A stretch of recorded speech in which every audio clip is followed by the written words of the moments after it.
ഈശോനും മാതാനും ഈ സന്നിധാനത്തിൽ വന്ന് എനിക്കൊരു അവസരം തന്ന് എനിക്ക് ഇത്രയും സാക്ഷ്യം പറയാനുള്ളൊരവസരം തന്നതിന് 1000 നന്ദി പറയുന്നു. ഞാൻ ജിഷ, ഞാൻ തിരുവനന്തപുരത്തിൽ നിന്ന് വരികയാണ്. എൻ്റെ ആദ്യത്തെ സാക്ഷ്യം, ഞാൻ എല്ലാ മാസവും 3-ാമത്തെ ഞായറാഴ്ച ഞാൻ കൊല്ലത്ത് പോകുമായിരുന്നു. ഈ പ്രാവശ്യവും അതുപോലെ കൊല്ലത്ത് പോകുമ്പോൾ കാർ എപ്പോഴും ഞാനാണ് ഓട്ടിക്കാനിരിക്കുന്നത്. കാറിൽ കയറുമ്പം തന്നെ എപ്പോഴും പ്രത്യക്ഷീകരണ പ്രാർത്ഥനയും പ്രാർത്ഥിക്കും. ജപമാലയും ചൊല്ലിയാണ് എപ്പോഴും ഏത് ദൂരേക്ക് തൊട്ടപ്പുറത്തെ വീട്ടിൽ കാറിൽ പോവുകയാണെങ്കിൽ പോലും കാറിൽ കയറിയ ഉടനെ തന്നെ പ്രത്യക്ഷീകരണ പ്രാർത്ഥനയും ജപമാലയും സർവശക്തനായ പിതാവും പ്രാർത്ഥിക്കും. ഈ പ്രാവശ്യം കൊല്ലത്ത് പോകുമ്പോൾ ചാത്തന്നൂർ ബൈപ്പാസ് റോഡിൽ വെച്ച് പ്രാർത്ഥിച്ച് ഞാൻ ഇരിക്കുകയായിരുന്നു. എൻ്റെ അച്ഛൻ്റെ തൊട്ടരികെ അച്ഛനുമായിരുന്നു വണ്ടി ഓട്ടിച്ചുകൊണ്ടിരുന്നത്. ഓപ്പോസിറ്റ് ഒരാൾ ഫുൾ ഫോഴ്സിൽ റോങ് ഡയറക്ഷനിൽ വന്ന് കാറ് ഫുൾ ഫോഴ്സിൽ ഇടിക്കുകയായിരുന്നു. ഇടിയെന്ന് പറയുന്നത് കാറ് മൊത്തത്തിൽ ഡാമേജായി. എനിക്ക് അത്രയും വലിയ ആക്സിഡൻറ്റിൽ റോഡിലുള്ളവരെല്ലാവരും കൂട്ടം കൂടി നിങ്ങൾക്ക് 2 പേർക്ക് ഒന്നും പറ്റാത്തത് ദൈവത്തിൻ്റെ കാരുണ്യമാണെന്ന് പറഞ്ഞു. ഇതിൽ അത്ഭുതം എന്താണെന്ന് വെച്ചാൽ കാറ് മുഴുവനും ഫുള്ളും ഡാമേജായി. കാറിൻ്റെ അകത്ത് കൃപാസന മാതാവിൻ്റെ ഫോട്ടോയും ഉണ്ടായിരുന്നു. ഞാൻ വായിച്ചുകൊണ്ടിരുന്ന കൃപാസന മാതാവിൻ്റെ പത്രവും ലോക്കറ്റും ഫ്രണ്ട് ഡാഷ്ബോർഡിലുണ്ടായിരുന്നു. അതിലൊക്കെ ഒന്നും പറ്റാതെ കാറിൻ്റെ അടി മൊത്തം അടിഞ്ഞു പൊടിഞ്ഞ് മൊത്തത്തിൽ പോയി. ആ കൃപാസന മാതാവിരുന്ന പത്രവും ആ ഫോട്ടോയും എൻ്റെ അച്ഛൻ്റെ സ്റ്റീറിങ്ങിൻ്റെ അടുത്തുണ്ടായിരുന്ന മാതാവിൻ്റെ ലോക്കറ്റും ആ പരിസരം മൊത്തവും എന്നെയും എൻ്റെ അച്ഛനെയും ഒരു പോറൽ പോലും പറ്റാതെ മാതാവ് രക്ഷിച്ചു. കൂട്ടം കൂടി ആൾക്കാർ മൊത്തം ചോദിച്ചു, നിങ്ങൾ ഈ നിമിഷം ജീവനോടെ ഇരിക്കുന്നത് എന്തോ ഒരു അത്ഭുതമാണെന്ന് പറഞ്ഞു. ഞാൻ എല്ലാവരോടും പറഞ്ഞു, എന്തോ ഒരു അത്ഭുതമല്ല, ഞങ്ങൾ അകത്തിരിക്കുന്ന മാതാവിനോട് ഞാൻ വായിച്ചുകൊണ്ട് വന്ന പ്രത്യത്തിൻ്റെ ശക്തിയുമാണെന്ന് പറഞ്ഞു. ഇന്ന് നിങ്ങളുടെ മുമ്പിൽ ഞാൻ ഈ ജീവനോടെ ഇരിക്കുന്നെങ്കിൽ അത് ഈ മാതാവ് തന്ന ഒറ്റ ഒരു അനുഗ്രഹമാണ്. അതിന് എത്ര വാക്കുകൾ പറഞ്ഞാലും തീരുന്നില്ല. അതിൻ്റെ ഷോക്ക് ഇനിയും എൻ്റെ മനസ്സിൽ നിന്ന് മാറിയിട്ടില്ല. പിന്നെ ഇനിയൊരു സാക്ഷ്യം, ഞാനൊരു കൺസൾട്ടൻ്റ് ഓഡിയോളജിസ്റ്റാണ്. അതായത് ചെവി കേൾക്കാൻ പറ്റാതെ വരുന്നവർക്ക് ഞാൻ അവർക്ക് വേണ്ട ശ്രവണ സഹായി കൊടുത്ത് അവർക്ക് വേണ്ട ട്രീറ്റ്മെൻറ്റ് കൊടുക്കും. ചില സമയം 2019 പഠിച്ചിറങ്ങിയ ആളാണ് ഞാൻ. ഇത്രയും എക്സ്പീരിയൻസ് എല്ലാം ഉണ്ടായാലും ചില പേഷ്യൻസിനെ എനിക്ക് മാനേജ് ചെയ്യാൻ പറ്റാതെ വരുന്ന സാഹചര്യങ്ങൾ ഞാൻ മാതാവിൻ്റെ എണ്ണയും തേച്ച് അവർക്ക് കൃപാസന പത്രവും കൊടുത്ത് ഉടമ്പടിയിലായിരിക്കുന്ന കാര്യങ്ങളും എല്ലാം അവരോട് ഞാൻ പറയും. അത്രയും ഞാൻ സംസാരിച്ച് വരുമ്പം എന്താ പറ്റുന്നതെന്നറിയില്ല, പെട്ടെന്ന് തന്നെ ഇപ്പം എനിക്ക് ഒരു പ്രശ്നവും ഇല്ല, നന്നായി കേൾക്കാൻ പറ്റുന്നു, എനിക്ക് യാതൊരു ബുദ്ധിമുട്ടും ഇല്ല എന്ന് പറയും. അത്രയും വലിയ പ്രശ്നങ്ങളോടെ സ്ഥാപനത്തിൽ വരുന്നവർ ഞാൻ മാതാവിൻ്റെ കാര്യം പറയുമ്പോൾ പെട്ടെന്ന് തന്നെ ഓക്കെ ആവും, ഇപ്പം എനിക്ക് യാതൊരു പ്രശ്നവും ഇല്ല എന്ന് പറയും.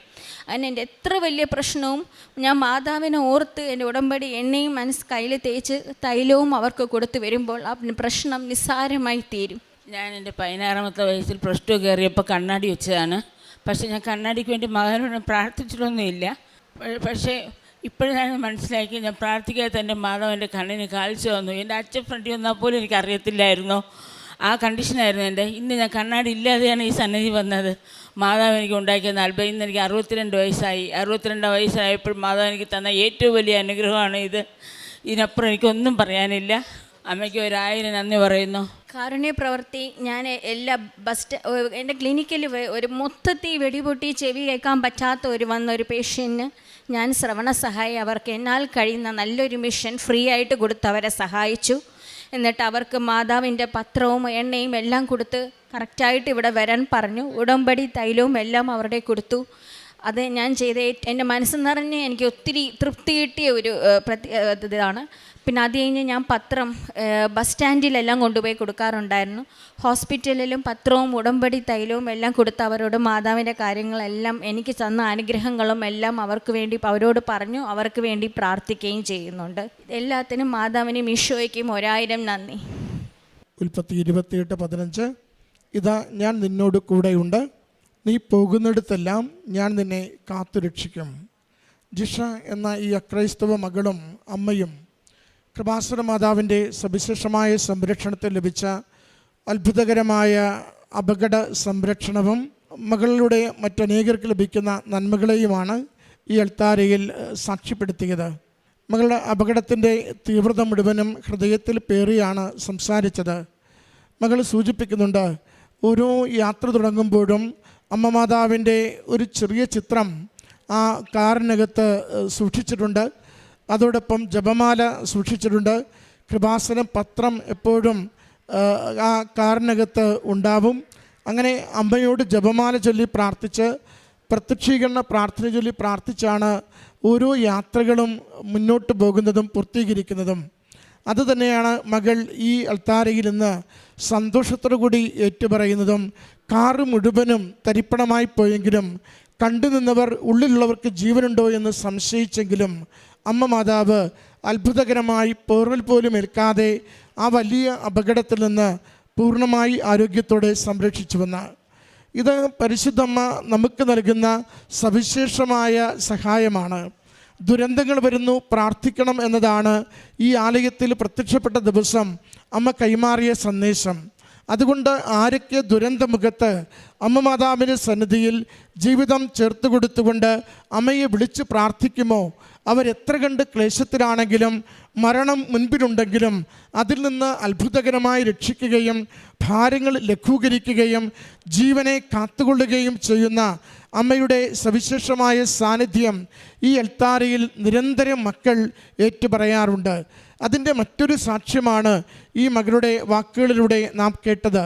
അതുപോലെ മകൾ പറയുന്നുണ്ട്, ഉടമ്പടി തൈലം പൂശി താൻ ചികിത്സിക്കുന്ന, താൻ ശുശ്രൂഷിക്കുന്ന രോഗികൾക്ക്, കേൾവിശക്തിയുമായി ബന്ധപ്പെട്ടുള്ള വ്യക്തികൾക്ക് അവർക്ക് യാതൊരു തരത്തിലും പ്രയോജനമില്ലാതെ അവരുടെ കേൾവിശക്തി കിട്ടാതെ ക്ലേശിക്കുമ്പോൾ ഉടമ്പടി തൈലം പൂശി മാതാവിനോട് പറഞ്ഞ് പ്രാർത്ഥിക്കുമ്പോൾ അവർക്ക് ശ്രവണശക്തി വേഗത്തിൽ തിരികെ കിട്ടുന്നതും അതിൻ്റെ സഹായകരമായ ഉപകരണങ്ങൾ ഉപകാരപ്പെടുന്നതും ഒക്കെ കണ്ടിട്ടുണ്ടെന്ന് അമ്മ പറഞ്ഞു.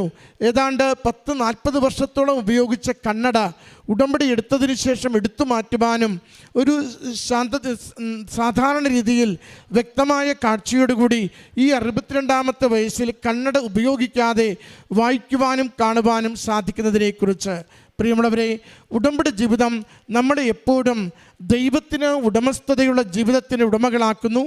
അതോടൊപ്പം തന്നെ ദൈവത്തെ വിളിച്ചു പ്രാർത്ഥിക്കുമ്പോൾ പരിശുദ്ധമ്മയുടെ സഹായത്താൽ ഏത് അസാധ്യമെന്ന് കരുതുന്ന വിഷയത്തിന്മേലും, ഭാരപ്പെടുന്ന വിഷയത്തിന്മേലും, പരിഹാരമില്ലെന്ന് കരുതുന്ന വിഷയത്തിന്മേലും ദൈവികമായ ശക്തിയാൽ തീരുമാനം നൽകി നമ്മളെ സഹായിക്കുന്നു.